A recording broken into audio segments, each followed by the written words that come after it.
Student, good morning to all of you.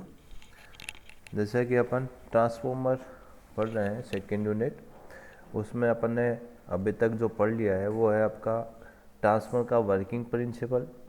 Working principle क्या कहता है कि जो आपका ट्रांसफॉर्मर होता है वो म्यूचुअल इंडक्टेंस के प्रिंसिपल पे काम करता है।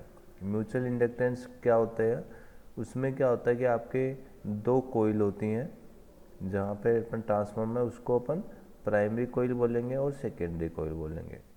प्राइमरी कोइल में जो भी आपकी करंट फ्लो होगी तो उसमें से जो आपका मैग्नेटिक फ्लक्स होगा वो आपका चेंज होगा, क्योंकि मैग्नेटिक फ्लक्स कब चेंज होता है, जब उसमें से कोई आपकी धारा होती है बदलती होती है, या उसमें से कोई एसी धारा को अपन ट्रांसफ़र उसमें से फ्लो करवाते हैं।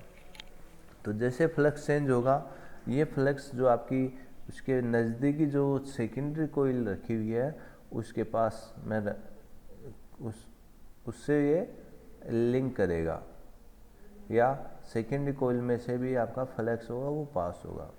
सेकेंडरी कोइल में से जैसे ही आपका फ्लक्स पास होगा, चेंज होगा, तो आपका फैराडे के अनुसार उसके एक्रॉस वोल्टेज जनरेट होगा, या उसको शॉर्ट कर देंगे तो उसमें से एक धारा बहेगी, और जो धारा बहेगी या वोल्टेज जनरेट होगा वो भी आपका एसी टाइप रहेगा। इस टाइप का जो भी आपका वर्किंग होती है उसको अपन म्यूचुअल इंडक्टेंस कहते हैं, और यही आपका एक ट्रांसफॉर्म का प्रिंसिपल है। देन ट्रांसफॉर्म की कंस्ट्रक्शन पढ़े थे। ट्रांसफॉर्म कंस्ट्रक्शन में आपके मेनली आपके चार पार्ट होते हैं। एक आपका कोर होता है, एक आपकी वाइंडिंग होती है, एक आपके इसमें इंसुलेटिंग एजेंट होता है, और एक इसका टैंक होता है। ठीक है, टैंक के साथ कुछ पार्ट्स और होते हैं, जैसे आपका कंजर्वेटर हुआ, ब्रीथर हुआ, आपकी ब्रूसेस हुई, उनका अलग अलग फंक्शन है, उनके बारे में लास्ट क्लास में पढ़े थे। फिर अपन ने ट्रांसफॉर्मर के टाइप पढ़े थे, क्योंकि ट्रांसफॉर्मर होता है वो according to working, according to आपका प्लेस कहाँ पे अपन काम लेते हैं उसके टाइप्स पढ़े थे। मेनली आपके दो टाइप के ट्रांसफॉर्मर पढ़े थे अपन ने, core type and cell type. आज अपन इसकी इक्वेशन ड्राइव करेंगे, ईएमएफ इक्वेशन और फिर ट्रांसफॉर्मर। ठीक है, तो अपन जानते हैं ट्रांसफॉर्मर होता है वो आपका एसी पे काम करता है, यानी जो भी आपका वोल्टेज होगा वो आपके टाइम के साथ वेरी होगा। तो यहाँ पे देखिए आपका एक एसी की वेव फॉर्म दे रखी है आपको। तो यहाँ पे जो भी आपका वेव फॉर्म दे रखी है, ये आपका पॉजिटिव नेगेटिव वेरी करेगी, और एक साइकिल में ये के बाद में अपने आप को रिपीट करेगी। इस साइकिल को अपन टाइम देते हैं, उसका टाइम पीरियड है वो आपका टी है। ठीक है, तो यहाँ पे जो टी बता रखा है आपका ये पीरियड है जिसमें आपका सिग्नल है अपने आप को रिपीट करता है। इस सिग्नल का जो मैक्सिमम फ्लक्स है वो आपका 5 है, ये आपका मैक्सिमम फ्लक्स है। यहाँ पे जो भी अपन जो ट्रांसफॉर्मर में है उसकी जो प्राइमरी वाइंडिंग है उसमें नंबर ऑफ टर्न्स हैं, यानी कुंडलों की संख्या वो आपकी N1 है, जबकि सेकेंडरी में कुंडलों की संख्या N2 है।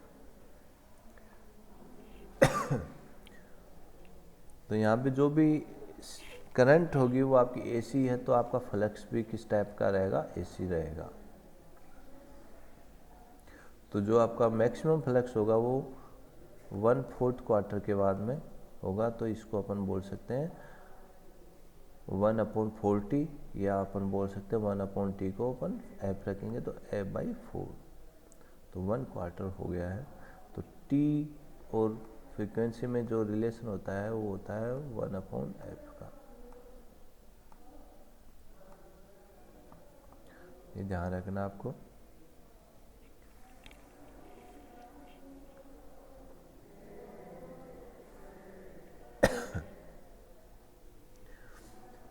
तो यहाँ पे average rate of change of flux अपन देखते हैं। तो एवरेज रेट ऑफ चेंज होगा तो फाई मैक्सिमम होगा, उसको टाइम कितना लगेगा, ठीक है। तो मैक्सिमम फाई एम है अपॉन टी एवरेज टाइम आपका T/4 हो जाएगा, ठीक है। 4 आपका ऊपर चला जाएगा तो 4/T होगा, और 1/T क्या होता है, फ्रीक्वेंसी होती है, क्योंकि टाइम पीरियड फ्रीक्वेंसी के व्युत्क्रमानुपाती होता है, इन्वर्सली इक्वल होता है। तो T = 1/f। तो यहाँ पे 5/T था तो क्या हो जाएगा 5m/T, 1/T की जगह क्या रख देंगे f। तो इस तरीके से आपका जो एवरेज रेट ऑफ चेंज होगा वो आपका हो जाएगा 4f/m।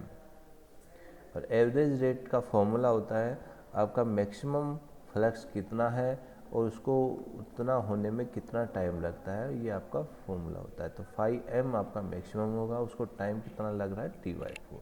इस तरीके से आपका 4f/m आपका average rate of change of flux आ गया। Induce EMF per turn, induce EMF per turn हो जाएगा रेट ऑफ चेंज पर फैक्टर, जो भी आपका चेंज होगा वो इसके बराबर रहेगा। फॉर्म फैक्टर अपन जानते हैं RMS value upon average value होता है, और फॉर्म फैक्टर होता है वो कितना होता है आपका 1.11, ठीक है। ये किसके बराबर हो जाएगा 1.11 के, फॉर्म फैक्टर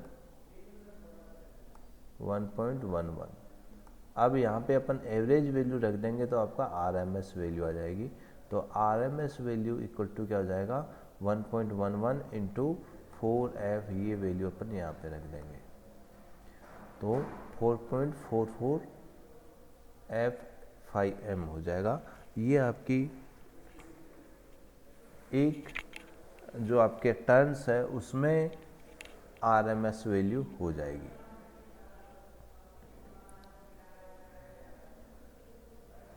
ठीक है। तो यहाँ पे ये ध्यान रखना है कि जो भी आपका फॉर्म फैक्टर होता है वो रेशियो होता है RMS वैल्यू और एवरेज का वैल्यू, और ये आपका एक साइकिल के लिए 1.11 होता है। यहाँ पे 1.11 को इक्वल करके एवरेज वैल्यू रखेंगे, एवरेज वैल्यू आपको यहाँ पे दे रखी है, इसकी वैल्यू रखेंगे तो आपका ये आ जाएगा।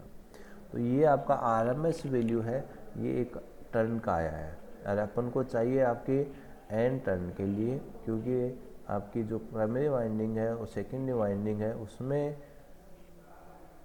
जो अलग अलग कुंडलों की संख्या है तो उसमें RMS वैल्यू भी आपकी अलग अलग रहेगी।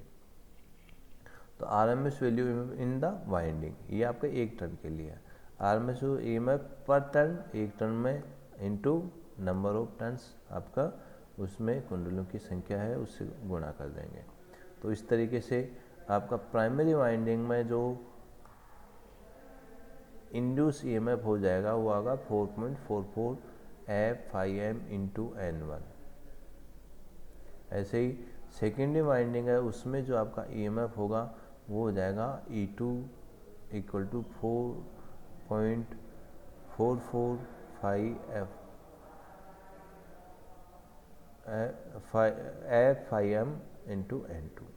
तो यहाँ पे N1 और N2 से गुणा कर देंगे तो आपका E1 और E2 आ जाएगा। अब यहाँ पे E1/N1 करोगे तो आपका ये हो रहेगा, और यही आपका किसके बराबर है E2/N2। तो यहाँ पे E1/N1 और equal to E2/N2 equal to 4.44 f/m हो जाएगा। तो ये आपको यहाँ से E1 और E2 और N1 N2 में आपका एक रिलेशन आ जाएगा।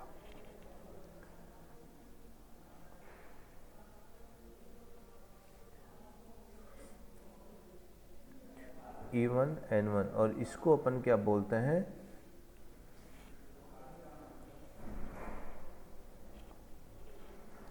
EMF इक्वेशन बोलेंगे। जो आपकी ये इक्वेशन होती है इसको अपन बोलते हैं EMF इक्वेशंस, ठीक है। यहाँ से आपका जो भी E1 N1 E2 N2 में आपका रिलेशन आ सकता है, E1 upon E2 equal to क्या आ जाएगा, N1 upon N2। For an ideal transformer at no load condition, E1 supply voltage होगा प्राइमरी वाइंडिंग, E2 पे आपका टर्मिनल वोल्टेज रहेगा। वोल्टेज ट्रांसफर रेशियो जो आपका K होता है वो आपका वोल्टेज ट्रांसफर रेशियो होता है E2 upon E1 which is constant. ठीक है, case 1 N2 greater than N1 होगा तो K का मान आपका ज़्यादा आएगा, तो अपन ये बोल सकते हैं जो आपका K का मान है वो इक्वल टू है